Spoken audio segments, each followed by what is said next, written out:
Today, former President Trump and his legal team did not object to making the search warrant public. WPTV's Joe Lopez has a copy of that search warrant with what's next for the former president.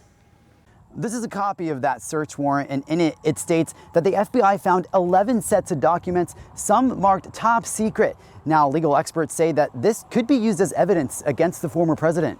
A judge has determined there's probable cause that evidence of espionage is found at Mar-A-Lago.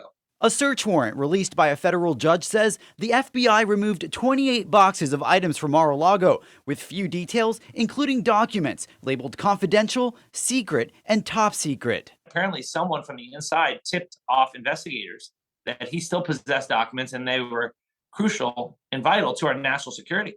That's why they had to go in. Palm Beach County State Attorney Dave Ehrenberg says, given the evidence, the U.S. Attorney General is going to have to decide if charging a former president is in the country's best interest, or what the ramifications may be if he isn't charged. Does that destroy the rule of law? Does that mean that some people are above the law? These are the things Merrick Garland's going to have to weigh.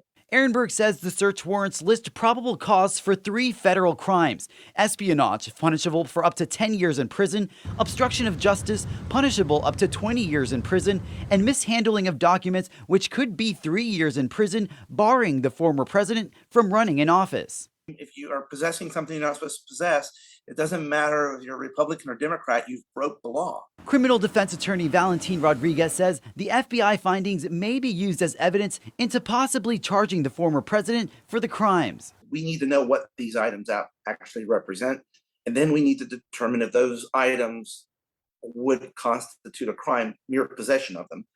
And I have a feeling they probably will. And then the question is how serious of a crime it is. Former President Trump has since responded, claiming the documents were declassified before he left office. Right now, I'm told it doesn't matter if the documents are classified or declassified, but that more evidence may be needed if the former president is to face criminal charges. Reporting in West Palm Beach, Joe Lopez, back to you.